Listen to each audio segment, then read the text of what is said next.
daawwattootaaf dhaggeeffattoota keenya kun miidiyaa keessan gingilchaa. Gingilchaa guyyaa irraa furate kan isiniif dhiyaate jiranaaltichi keessan qaxaleen keessan Habsaamuu Lamuuti. Kanneen sagantaa keenyaaf haaraa taatan toora yuutuubiitiin nu daawwattan yuutuub chaanaalii keenya sabiskiraayipii godha. Sagantaa keenyarraa yoo waa hubattan hiriyoota keessanii raabsuu hin dagatina. Haga xumura sagantaa keenyatti nu waliin turan afeerraa keenya yeroo hundaati.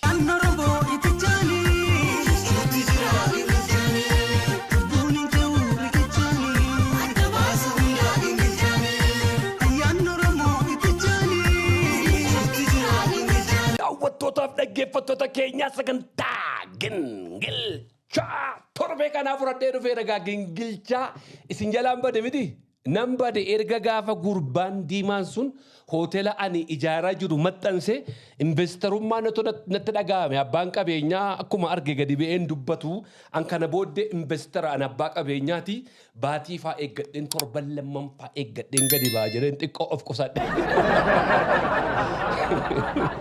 Malee akka kanaan duraa sana torbaniin gadi ba'anii qaaquu nafeera. Galatoomi. Akkuma abbichuun jedhe harka tokkoon lola harka tokkoon misoomsaa jedhe nuti harka tokkoon ijaaraa harka tokkoon immoo maayikii qabannee waan keessa keenya jiru waan dhaloota kana barsiisnu nagaa Oromoo labsina. Nagaa dubbanna, waa'ee nagaa haasofna, waa'ee jaalalaa haasofna, waa'ee tokkummaa haasofna. Akkasumas abbaan gadaa Tuulamaa Haaraan Geetuu Taliilaa baga nagaan dhuftan. Barri gadaa keessan kan milkaa'inaa, kan badhaadhinaa, kan gammachuu, kan nagaa akka ta'u asumarraan hawwiikoo isiniif dabarsuun barbaada. Waa'ee filannoo marsaa torbaffaa kana wajjin wal qabsiisee filannoon har'a beekamaa bor beekamaa filannoo abbichuu irratti gadi ba'een abbichuun akka inni injifatu nan beeka silayyuun. Maaliif fi hojii inni hojjechaa jiru ilaalee mootota darban wajjin wal cinaa gaafan qabee ilaalu kan akka abbichuu hojjechaa jiru hin jiru. Sadarkaa ittiin biyya bulchan namichi ol fannisee jira. Waggaa 5 booda miti waggaa 10 dhufu kanayyuu abbichuun immoo jedhanii quba koo godhanii mallatteesseera. Maaliif beektu hojii isaati. Roobootiidha malee ilma namaan fakkaatu. Keessa deddeebi'aati ilaala. Miidiyaa isaanii ordofaa miidiyaa mootummaa kana. Wanti inni hojjechaa jiru waan ilmi namaa hojjetu miti. Waan roobootiin hojjetudha. Kanaaf abbichuun waggaa 5 duwwaa miti waggaa 10 dhufu immoo jedhee laphee dhiibee haasa'aa jira. Garuu uummanni keenya bakka naqutti abbichuurraa waan tokko eegu. Waanuman abbichuu wajjin oolutti fakkaate baadiyyaa Oromiyaa keessan deema, karaa dhiyaanan deema, karaa ba'aa, karaa kibbaa, karaa giddu galeessaa lafiin hin naqin hin jiru. Qotee bulaan keenya, uummanni keenya waa'ee dhuma nagaate yeroo hundumaa kan inni dubbatu. Maaloo abbichuun wanti inni gochuu dadhabe hin jiru. Waan baay'ee godhee agarreerra. Dhagaa keessaa bishaan baaseera. Hurrii keessaa bishaan dhangalaasiseera. Warra kaleessa harka isa micciiruuf ka'eesi harka micciiree itti agarsiiseera. Taankii isaanii, madfii isaanii, rasaasa isaanii fuuldura dhaabbatee injifatee agarreerra. Obbolaa gidduutti abbichuun hin danda'a. Maalumaaf nagaan hin buuseera Oromoon. Oromoon kana isinirraa eega. Misooma hojjechaa jirtu. Misoomni kun baadiyyaa keessa galaa jira. Bakka baay'ee galaa jira. Holqa keessa deemtee agarsiisaa jirta. Waan kanaan dura dhokatee Soof Umar mootummoota darban arganii hin beenne. Holqa kanaan dura Harargee keessatti mootota darban arganii hin beenne hunda awwaara irraa qulqulleessitee uummata keenyatti agarsiisaa jirta. Uummanni keenya garuu wanti sirraa barbaadu abbichuu koo nagaa. Obboloota gidduutti nagaa. Isin gidduutti hin dandeessu. Waanumti abbichuun dadhabe tokko hin jiru. Ilma namaatti lubbuu kennu yoo dadhabe malee abbichuun waan samii gadi jirutti wanti itti dadhabde hin jiru. Kanaafi obbolaaf obbolaatu walitti dhukaasaa jira. Obbolaaf obbolaa dhiiga wal dhangalaasaa jira. Abbichuu uummata kana gidduutti Waaqayyoon ulee Museedhaaf kenne sana sii kennee jira. Uummata kana gidduutti nagaa nu buusidha. Viidiyoo dheengadda sooshaal miidiyaa irra deemaa ture agartaniittu. Viidiyoo kana ilaala. Welcome. Menuduela. Ilara. Ini kumai.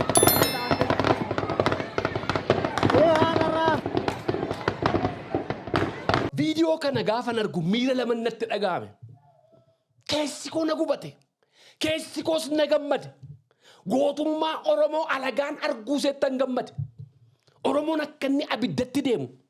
Waraa'ee kanaan dura Baalchaa Abbasaafoo Abdiisaa Aagaa gootota Oromoo irraa dubbatamaa ture. Fakkaata fikshinii nutti fakkaata. mootummaadhuma kanatu babbareechee waa'ee Oromootti naamilee kennuuf dubbachaa ture natti fakkaate. Maaliif kan hin dhageenye erga mootummaan kun dhufeeti waa'ee Baalchaa Abbaa Nabsoo fa'a. Waa'ee Darasuu Dukkii fa'a. Oromoo ta'uu isaanii akkuma dheengadda daandii gubbaatti muummichi ministeeraa gootonni Itoophiyaa ijaaran asii ba'an gaafa jedhu haasaa babbareeffachuuf waan dubbatan natti fakkaata. Gootummaa Oromoo viidiyoo kana irratti arge. Gootummaa ijoollee Oromoo viidiyoo kana irratti arge. Warra abiddatti deeman, warra rasaasatti deeman, warra dhuka'utti adeeman, laphee isaanii kennate poolisiin Oromiyaa gaafatti fiigu. Qaama waraana bilisummaa Oromootis as gaafanni fiigu. Ija kiyyaa hin arge. Gootummaa Oromoo arguu kootti gammadeera. Garuu wanti na qaanfachiise, garuu wanti na saalfachiise, garuu wanti bu'uugan na buusise. Jabana kana keessa ilmaan Oromoo akka kana gammoojjii keessatti walitti dhukaasuudha. Jabana ilmi Oromoo masaraa keessa jiru. Har'ammoo ilmi Oromoo daggala keessa masaraa garuuf walitti lolan qara. Namni viidiyoo dhaabbatee waraabu Oromoo. Warri walitti dhukaasee walajjeesu Oromoo. Warri gootummaa walitti mul'isu Oromoo. Oromoo gidduutti ta'uusaati na qaanfachiise. Hin dubbadhu jedheen ture waa'ee viidiyoo kanaarra. Natti dhaga'ame. Miira kootti dhaga'ame. Poolisiin Oromiyaa akka kana dirree irratti gaafa kufee hafe. Ilmi Oromoo garasiin akka kana dirree irratti kufee gaafa hafe. Ilmi Oromoo ilma Oromootiin maaliif? For what? Poolisiin Oromiyaa nagaa biyyaa eegsisuudhaaf. Poolisiin Oromiyaa heeraaf seera biyyattii tiksuudhaaf. Poolisiin Oromiyaa mootummaa tokko qabna. Waa kan hidhatee dhufu kabiraa lakkiin barbaachisu jedhee daangaa biyya isaatii eeguudhaaf. Akkuma kaleessa Abdii Ileedhaa wajjin wal lolaa ture dhiiga isaa dhangalaasaa ture. Akkuma kaleessa Wallagga Ba'aa keessatti dhiiga isaa dhangalaasaa ture. Akkuma har'a kinoo Wallagga Ba'aa keessatti Faannoo fuuldura dhaabbatee dhiiga isaa dhangalaasaa jiru. Akkuma kinoo har'a Walloo keessatti dhiiga isaa dhangalaasaa jiru. Namni Oromoo Biraammoo qawwee kaasee ilma Oromoo bira ilma Oromoo achi kaasee masaraa keessa wal kaa'uudhaaf dhiiga dhangala'u gaafa arguu natti dhaga'ame. Dargaggoon keenya maa kana dhaabbattanii ilaalla. Har'a kan masaraa kana keessa jiru, har'a kan biyya kana bulchaa jiru, har'a kan taankii qabu, kan marfii qabu, kan baankii qabu bulchaa jiru Oromoo. Oromoo warra kana achi kaasuuf qabsaa'ee walitti dhukaasee dhiigi isaa akka kana dirree irratti hafu. Maaltaa har'a wal taatanii har'a Walloo keessatti finxaaleeyyiin haadha hiyyeessaa boosisaa jiru dhaxxanii imimmaan irraa haxxan. Maaltaa gootummaa keessan kanaan wal taatanii har'a Wallagga Ba'aa keessa haadha Oromoo boossu. Abee Dongoroo keessaa qeeseera jiraachuu dadhabde wal taatanii dhaxxanii haadha Oromoorra imimmaan haxxan. Maali qaba? Barcumaaf aangoodhaaf akka kana dhiiga keessan dhangalaasuurra Oromoodhaaf yoo ta'e warra haadha Oromoo boosisan, warra haadha Oromoo qeerraa buqqisan, warra haadha Oromoo ajjeesan dhaxxanii waliin ajjeessu turtan. Gootummaa keessanitti gammanneerra. Kamtu fooni, kamtu golxa. Mootummaan deeggaran, mootummaa cinaan dhaabbadhan, waan dhiiga qeerrootiin dhufe kanan kunuunfadhan. Lubbuun ilma Oromoo kam lammansaa gidduutti gaafa ba'u saba biraayyuu gaafa inni miidhuun jaalladhu. Oromoon kanaan miti kan ganama qabsoomne. Ijoollummaa keenyaan kan daggalatti galleef kanaan miti. Haadha Oromoo boosisuuf miti. Ilma Oromoo ajjeesuuf miti. Gaaffiin Oromoo kanaan dura jaarraa Abbaa Gadaafa, Baaroo Tumsaafa, Jaalaleen Coolataafa, Elemoo Qilxuufaatti qawwee kaasan, Taaddasaa Birruufa aangoo sana fakkaatu keessaa lubbuusaa dabarsee kenneef gaaffiin Oromoo kan deebi'ee jira. Gaaffiin Oromoo kan galma ga'ee jira. Har'a Oromoon biyya isaa keessatti buguu gadi qabatee deema. Har'a Oromoon biyya isaa keessatti qaanfachaa jira. Har'a Oromoon biyya isaa keessatti waan Oromoo ta'eef hidhamaa jira. Har'a waan Oromoo taateef hojii irraa si unguraa jiru. Har'a waan Oromoo taateef daldaluu dadhabdee. Har'a waan Oromoo taateef afaan kee dubbachuu si dhowwaa jiru. Gaaffiin kun hin deebine. Gaaffii kaleessa Elemoo Qilxuutti dhukaase har'a deebiin qabu. Dhaabbadhaa of ilaala. Akka kana gaafa dhiigni keessan dirree gubbaatti dhaga'u obboloota koo waan taataniif natti dhaga'aman. Dhiiga koo waan taataniif natti dhaga'a. Waggaadhuma kana keessa ilmi Oromoo addunyaa gubbaatti World Cup-dhaaf Kanaadaa bakka bu'ee gaafa taphatu ati ilmi Oromoo immoo jabanuma kana keessa bosona keessatti dhiiga wal dhangalaasa. Maqaa wal xureessita. Alii Ahimadiin agartaniitu. Biyya haadhaaf abbaa isaa miti. Biyya keessatti dhalate Kanaadaa bakka bu'ee addunyaa gubbaa irratti yeroo jalqabaatiif World Cup irratti kubbaa taphachaa jira. Yeroo jalqabaatiif obboloonni lama immoo walitti dhukaasaa jiru. Lola biyya baay'ee dhageenya. Lolli biyya baay'ee saboota adda addaa gidduutti. Kan biyya keenyaa garuu Oromoof Oromoo gidduutti. Warra afaan tokko dubbatu, warra aadaa tokko qabu, warra amantaa tokko qabu. Amantaan gargar baanee miti har'a kan walitti dhukaasaa jiru. Gandaan gargar baanee miti har'a kan walitti dhukaasaa jiru. Warra loqoda tokko, warra amantaa tokko tokko warra aadaa tokkootu siyaasa poolitikaa caccabaadhaaf walitti dhukaasaa jira. Osoo haadhi keessan boossu, osoo uummanni keessan qeera jiraachuu dadhabu, osoo finxaaleeyyiin haadhaaf abbaa keetti taphattu isin wal nyaata. For how long? Hamma yoomitti? Hamma yoomitti? Waraanni bilisummaa Oromoo har'a bosona jirtan mee dhaabbadhaa ilaala. Anis akka keessanii waraana bilisummaa Oromoo ture. Marsaa 8ffaa jajjabee adda bilisummaa Oromoo warra Baabboo Gambeelitti barate keessaa nama tokko. Warra Siddiiq Umaree har'a jiraachuuf duusaan beenne kan nu barsiise. Warra Kamaal Qalbeessaa faa nu qare, warra Abdurrahim Mahammad faa nu qare. Oromoo gana hin beeku har'a sin ganu. Dhugaa jirtuun sitti hima.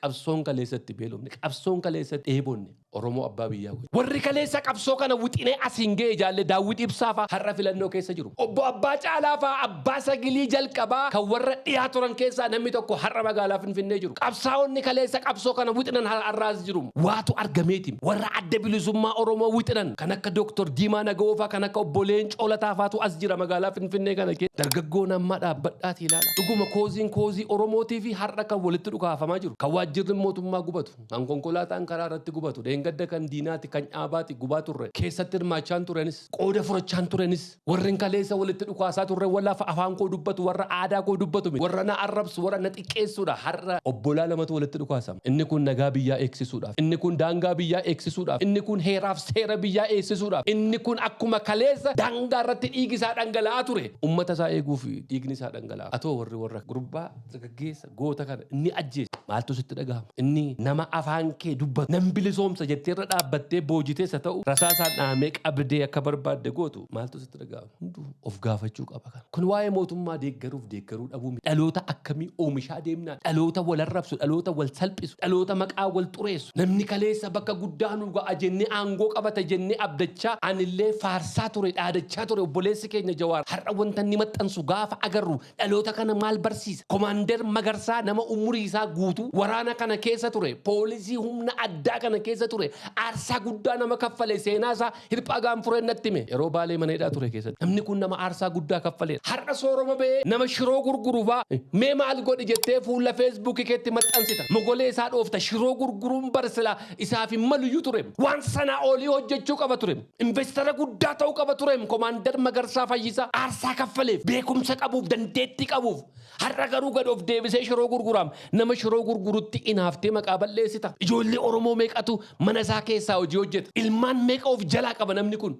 Aarsaa meeqa immoo kaffalee uummata kanaaf? Maan maqaa isa xureessita? Wanti ati godhaa jirtu bar nama qaanfachiisaam. Shanan hotel magaalaa Bishooftuu keessa jiru. Ayyaana Irreechaa achitti dabarsina waggaa lamman darbe kan. Shanan kana dhaqeen al tokko anis nyaata nan nyaadha. Gurbaa abbaa manaa boona dargaggeessa ijoollee Oromoo meeqaaf? Waardiyyaa irraa jalqabee, warra keessummeessan irraa jalqabee, warra mana kichinii keessa maqaan isaaniillee maqaa Oromoo hojjetan irraa jalqabee nama meeqaaf carraa hojii banee hojjetu kanafa yoo cubbuu qabaatan, yoo yakka qabaatan yakki isaanii kana nuun jedhu nuti hin balaaleffanna. Mana sana keessatti argeeran intala godina Horroo Guduruurraa maatiin jala ajjeefamtee dhuftee achi keessatti nama digirii 2 qabdu nama keessummeessitu. Namoota akkasiif carraa hojii bane, namoota meeqaaf carraa hojii bane, nama akkasii hin jajjabeessita. Komaander Magarsaa jabaadhuu komaander koo maal si gargaaru boona jabaadhu. Bizineesii Oromoon qabu gaafa namni Oromoo dhaqus baala gizee jettanii arrabsitanii namni Oromoo tokkos bizineesii banee immoo namni gaafa dhaquu didu lakkee achi naqanii iddoo akkasii dhaqu jennee maqaa wal xureessaa ooluun wal salphisaa ooluun maali faayidaansa? Dhuguma kun Oromoof yaadameeti? Dhuguma kun qabsoo Oromootiif yaadameeti? Nama hojii hojjetu tokko mogolee keessa dhoofte akka namni biraan hojiin hojjenne maqaa xureessaa footoo isaa maxxansitee warra maalii warra jinniitti maxxansaa ooluun kun akka namni Oromoo hojiin hojjenne, akka namni Oromoo hin jabaanne, akka namni Oromoo bizineesii hin qabaanne, akka wal shakkaa jiraannu, akka wal arrabsaa jiraannu. Guyyaa tokko warra olii kana biyya kana keessatti warri maallaqa guddaa qaban warra kam maqaa isaanii na'u hin dubbatu.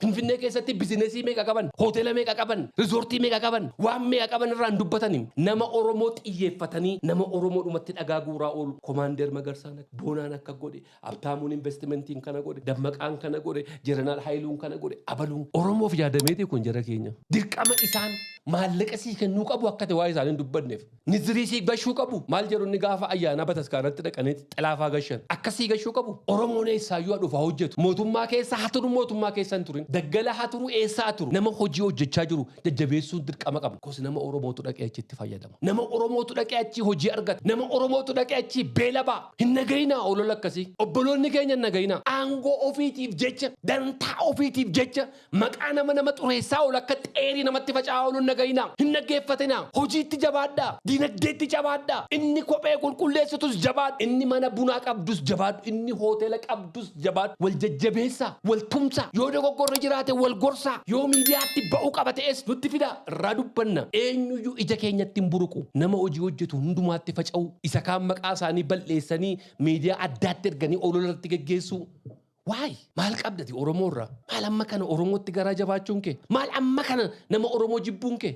Why? Ani Komaander Magarsaa guyyaa tokko buna wajjiniin taa'ee dhugee hin beeku. Haa hojjetu garuu nama Oromooti. Haa dalagatu. Caalaa Bultumeeti kan jalqaba mana isaa nageessee asi magaalaa Finfinnee keessaa na fuudhee dibaabee hoteelii nageessee laaqana anaafeera. Erga nammam tureen ija kootiin arge. Dhaqinaa dubbadhu deemin kan isaa dubbachaa jiru garuu nama hojjechaa jiru hajajjabeeffannu. Boona hojiin hojjechaa jiru artistooti dhaqanii achitti wallisanii namoonni keenya gurguddaan dhaqanii habashannananii ijoolleen Oromoo hojii argatu. Yoo rakkoo qabaate laa boonaan rakkoo akkasii qabaa irraa dubbadhaa nuun jedhaa nutti ergaa. Nu dhaga'us bilbilaan itti haasa'uu dandeenya. Biyya tokko keessa jirra gaa. Wasaappiin hin bilbila nurraan kaasan ta'e qaamaan dhannee laa kana gooteennan. Kana achi garuu maaliif akka namni keenya hin hojjenne mogolee wal dha'a, mogolee wal buusaa. Nama biyya alaatii dhufee investii gochuuf yaalu akka inni investii hin goone gochaa. Isa biyya keessa jiraatee hojjetu. Nama kaleessa waraana ture har'a waraanummaa isaa keessaa immoo nan dadhabe jedhee hojii tattaaffatu dhiisa. Siyaasa yoo jiraate siyaasaan walaqeqin. Ani badii qabaadhee yakkan dalagatee naan Oromoo irratti la bakkeetti gadi fidaa na saaxila. Na arrabsaa ooltu as jalatti amma arraba meeqa jira. Did I care about that? I don't care. Annan qoosa. Lafatti qoosutti. Lafan siireesii dubbadhutti siireesiin dubbadha. Gaaf tokko bakka taa'ee danda'a naka'aa maaloo muummicha ministeeraa keenyaan jira. Hammoona isee sana qabatee kan bo'aa oolu jira. My brother. Ani already ministeera. Maal naa godhe? Ani ministeera nagaa ta'uudhaan mitanii I joke nan qoosan hojii koo keessaa inni tokko qoosuudha nan jaalladha qoosu obboleessa koo ani yoo ministeerummaan barbaachise lafuma waa jirtu sada yoo nan godhan malee bakka ministeera nagaa kana maal na gargaara. Dandeettii ministeera ta'uu sanas hin qabnu obboleessa koo bakki amma jiru kanatti am happy mootummaan kun na dhaggeeffadha. Ani bakka amma jiru kanatti gammachuun qaba. Yoo baay'atee investimentii isee bishooftuu sana xumuradhee jennaan annagaa sana booddee Caalaa Bultumee faa Jaamboo faa Daawit faa achitti beellamee isaanii wajjin qoosaa ooluu jireenya isee kana booddee na hafte rilaaksii godhee darbuun barbaada malee ani waa'ee ministeera keetii waa'ee ministeera keetii I don't care. Yeroo tokko beekaan isin hiisiisa warri social media kun. Nama guddaa tokko fuudhee amma obbo Leencoo ta'u Dr. Abiyyi ta'u obbo Shimallis ta'u Aadde Adaanecha ta'u fuula Facebook itti maxxansu yoon barbaade footoo isaanii bareedaa tokko yoon callisee dhuma amma qubee bareedaadhaan waajjira koo keessa jirti ijoolleen qubee sirriitti barreessitu na ilaalaa jedhee dhuma fuudhee maxxansuu nan danda'a. Footoo isaanii kana maxxansee akkati arrabsaan oollee fi dogoggora qubee tokkoon sii kaa'amu gubbaar ashaaraa magariisaa isa jedhamu ashaaraa magarsaa jedheen barreessi. Bakka isin achirraa iyyaa ooltu. Ergaan koo garuu darbeera. Waggaa baay'eef social media kana keessa jirra. Akkatti iyyinus akkatti iyyisiisnus sirriitti barree jirra. Anteenaasee eessa akka miidhan ni beena. Garuu dhaloonni kun mootummaa kana qeequu yoo nurra jiraate waan ittiin qeeqnu waan baay'ee qabna. Amma waa'ee manatsarii Aadde Adaanechi $400 bitamee jedhee faa kaawwachuu jira. Ani manatsarii $500 bitamee faan qabamu. Manatsarii is nothing. Saayitii Prezidaantii Shimallisii dheengadda isaan kaawwatanii jiranii saayitiin suni $16,000 jettee jarrii afaan isin keessa. Kan irraa wacaa oole nama keenya. Prezidaantii Shimallis Abdiisaa uummata miliyoonii 60 nama bushuu saayitii $16,000 uffateettanii jarri afaan isin kaa'anii achirraa iyyaa ooltan.